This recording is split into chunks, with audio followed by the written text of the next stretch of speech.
करते हैं वो कंवर देते साहब हैं। से पूछते हैं। कंवर साहब, ये जो इकबाल शाहिद साहब ने जो मंजर कशी की है पाकिस्तान के निज़ाम कानून की, मुझे तो गॉड फादर का वो ओपनिंग सीन याद आ गया उससे, जब वो आता है उसके पास कि मेरी बेटी का रेप हुआ था, तो अब उसकी पुलिस तो सुनती नहीं है, तो आप ही कुछ करें। तो उसने कहा कि तुम पुलिस के पास गए क्यों पहले, जब हम जिंदा मौजूद थे। तो यहाँ पे अब हम किसके पास जाए अगर ये हालात हो गए हैं तो?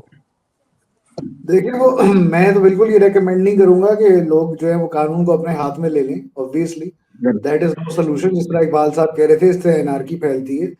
नहीं, मैं तो ये नहीं कहता कि हाथ में लें, लेकिन वजह लोगों को क्या करेंगे आप मुझे बताइए। नहीं, आप बचाव फरमा रहे हैं। देखिए मैं समझ सकता हूँ वो मैं सेंटिमेंट समझ सकता हूँ। ऑब्वियसली मेरा दिन रात अदालतों में ही गुजरता है।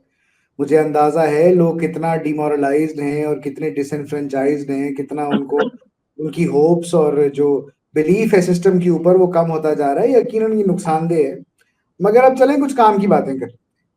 काम की बात नंबर 1 जो है वो ये है कि एक साहब थे, बल्कि एक केस था जिसको जजेस केस कहते हैं, अल जिहाद ट्रस्ट केस। अल जिहाद ट्रस्ट केस के जो बानी थे उनका नाम था हबीबुल वहाबुल खैरी। हबीबुल वहाबुल खैरी, रिपोर्टेड जजमेंट है 1996 फुल कोर्ट है सुप्रीम कोर्ट का। हबीबुल वहाबुल खैरी साहब को पुलिस ने उठाया मुशर्रफ साहब के दौर, और उसके बाद उनको रिमांड के तौर पे रिमांड के लिए पेश करना था अदालत के सामने in terms of article 10 of the 1973 constitution कि 24 घंटे के अंदर अंदर आपने जर्नी के अलावा टाइम निकाल के आपने अदालत में पेश करना है, जो क्लोजेस्ट अदालत आपको लग रही है जहां से आपने बंदे को उठाया है। वहाबुल खैरी साहब का रिमांड लेने जाना था जिस मैजिस्ट्रेट के पास, उस मैजिस्ट्रेट ने अपेरेंटली उनकी फिजिकल कस्टडी यानी फिजिकली उनको उस अदालत में जाना था, उनका जिस्म वहां मौजूद होना चाहिए था कि मैजिस्ट्रेट साहब उनसे पूछते जनाब आपके साथ कोई तशद्दुद तो नहीं हुआ, क्या हुआ है, किन हालात में आपको उठाया है, वगैरह वगैरह। ये करके पुलिस के कागजात पढ़ के उन्होंने मजीद सोचना था, फैसला करना था कि इनको जेल भेजना है, जुडिशल करना है, या फिजिकल रिमांड में देना है यानी कि पुलिस के हवाले करना है।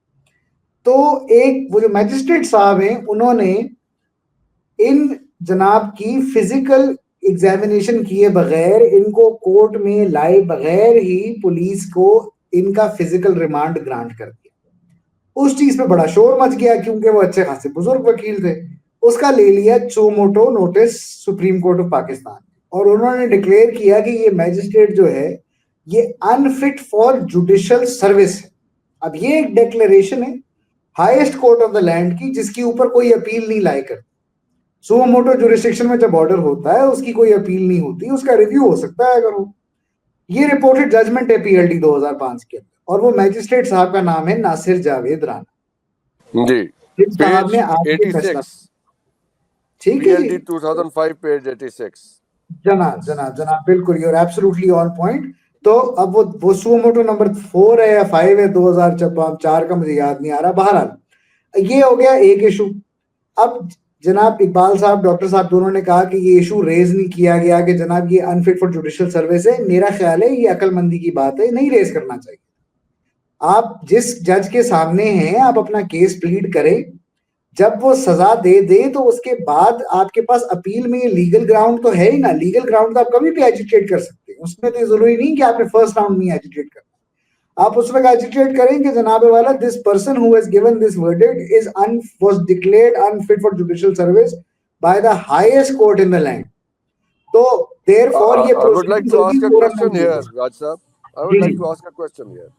ये बात तो आपने कानूनी नुक्ता तो हमें समझा दिया कि उनके सामने ना रेस करते, लेकिन इससे जो पॉलिटिकल गेन्स मिल सकते थे पीटीआई को वो नहीं किए। अब ये तूल पकड़ेगा मामला, और जो हुकूमत का ऑब्जेक्टिव है वो मिल रही है ना, हुकूमत का ऑब्जेक्टिव है कि टाइम बाय कर सके मैक्सिमम, उनका ऑब्जेक्टिव पूरा हो जाता है। मैं यहाँ पे एक अर्ज कर दूं ना, देखिए उनकी थोड़ी सियासी बात हो जाएगी, मगर बात ये है कि इमरान खान को जेल से बाहर तो किसी ने नहीं आने देना। और कुछ ना हुआ तो वो जो भुट्टो साहब किया करते थे अपने मुखालफिन के साथ, वो करते थे। अब मैंने आपको बताया है वो हमारा सोडो है हमारा, जो आखिरी राजपूत बादशाह है पूरी दुनिया का। वो उसके ऊपर भुट्टो साहब ने मुकदमा बनवा दिया था कि इसने जाके लाड़काना से भैंस चोरी की। He is the last Rajput king in existence in the world। मतलब इंडिया में तो खत्म हो गई प्रिंसली स्टेट्स, हमारे पास है महाराजा प्रताप सिंह। तो अब आप सिर्फ अंदाजा ये लगाएं कि ये काम कर लेंगे फिर वो। ये जो 9 मई के मुकदमे हैं, the man who is arrested in behind bars, वो अपेरेंटली ऑर्केस्ट्रेट कर रहा है प्रोटेस्ट पूरे पाकिस्तान के अंदर। 26 अक्टूबर के मुकदमात में जिसमें कुछ 400 दिन से ज्यादा उसको जेल में हो गए, 26 नवंबर वाले, उस वक्त वो आदमी उस इन केसों में कैसे इम्प्लीकेट हो सकता है? मतलब एक हिलैरिटी की इंतहा है ना। तो उस चीज को छोड़ दें कि ये इसके गेम्स तो अभी हो रहे हैं, आप सब लोगों को पता चल गया कि वो डिक्लेयर हो चुका है Nasir Javed Rana unfit for judicial service. ये कैसे हुआ? ये इसीलिए हुआ ना क्योंकि आज ये फैसला आया है। अगर ये नहीं, तो फैसला जब वो नहीं आता अनफिट तो आपको ना डिक्लेयर हो पता गए चलता। थे राज साहब, जब वो डिक्लेयर हो गए थे अनफिट फॉर जुडिशियल सर्विस, तो उसके बाद वो कंटिन्यू कैसे कर गए, ये समझाइए। मैं आपको बताता हूँ, जुडिशियल सर्विस के लिए अनफिट होने का मतलब ये नहीं है कि आप एडमिनिस्ट्रेटिव सर्विस के लिए अनफिट है। वो फिर होता ये है कि आपको ओएसडी करके हाईकोर्ट बुला लिया जाता है, आपको रिसर्च में डाल देते हैं, एडमिनिस्ट्रेशन में डाल देते हैं, रजिस्ट्रार बना देते हैं, इस तरह के कोई काम करवा लेते हैं। 2022 में इनको सेशन जज और स्पेशल जज अकाउंटेबिलिटी कोर्ट अपॉइंट किया है शहबाज शरीफ साहब की हुकूमत ने।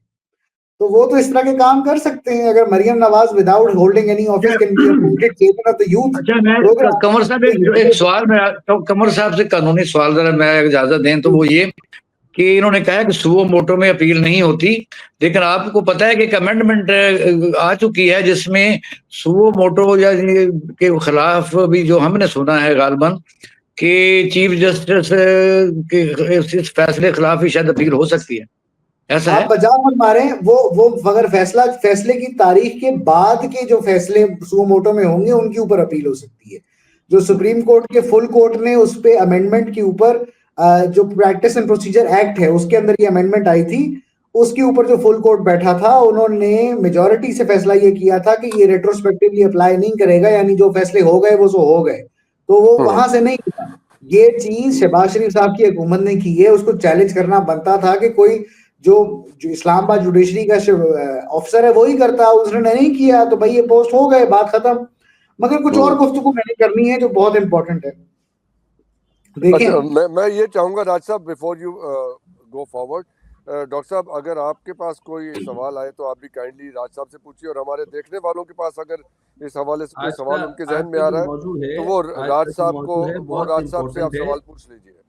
जी, आज का मौजूद जो बहुत इम्पोर्टेंट है, राज अली कंवर साहब को मैं बहुत इम्पोर्टेंटली सुनना चाहता हूं ताकि हमें रेफरेंस टू द कॉन्टेक्स्ट पता चले और पता चले कि ये बोगस है तो बोगस है कैसे, और फिर इसका आगे जो एग्जीक्यूशन होनी है तो पहले लोअर कोर्ट में जाएगी, फिर हायर कोर्ट में जाएगी, और इसका तरीकाकार क्या होगा, इस प्रोसेस को जो है वो इनसे मैं समझना चाहूंगा। चले मैं सिर्फ ऐड करता जाता हूँ जो मैं गुफ्तगू कर रहा था। देखिए, एक और चीज बड़ी इंपॉर्टेंट है। एक 18वीं तरमीम हम सबको याद और उसको बहुत ज्यादा पजीराई मिली, हम सब उसको बहुत पसंद करते हैं। उसके अंदर एक आर्टिकल ऐड हुआ था, आर्टिकल 10A, जो कहता है fair trial and due process is the right of every citizen.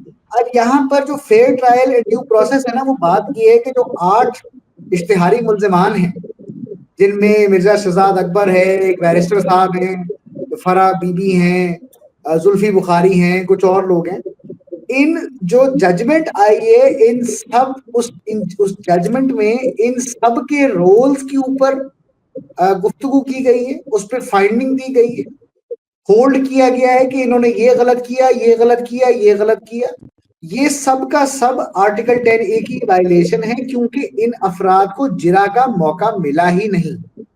और जब आपको जिरा का मौका नहीं मिलता, जब आपके वकला कोर्ट में मौजूद नहीं होते, आपके सामने गवाही रिकॉर्ड नहीं होती, तो ये किसी तरीके से भी फेयर ट्रायल कंसिडर नहीं हो सकता। इस जजमेंट में एक अदद फ्लॉ तो ये है। दूसरा फ्लॉ उसके अंदर ये है कि जज साहब अपने कंक्लूडिंग पैराग्राफ्स में लिखते हैं कि जनाब माइनर इनकंसिस्टेंसीज अवेलेबल हैं।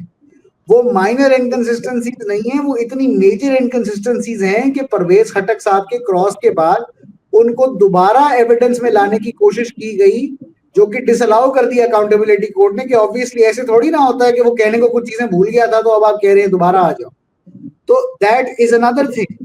फिर जो पर्सनल गेन है उसको जज साहब ने जिस लेवल की एक्सपेंशन दी है कि जनाब पर्सनल गेन, हाँ इमरान और बुशरा ने पैसे तो नहीं बनाए, मगर एक आदमी अगर रिश्वत की जगह ये कह दे कि मेरे गांव में कुआं खुदवा दो तो वो भी रिश्वत होती है और उसकी नजीरें वो जाके हिंदुस्तान से लेकर आ रहा है, तो विद utmost रिस्पेक्ट, मुझे नहीं लगता नासिर जावेद राणा साहब जो है वो इस तरह की कॉम्पिटेंस रखते हैं, या यकीनन कहीं और से मदद उनको मिली है ये करने में।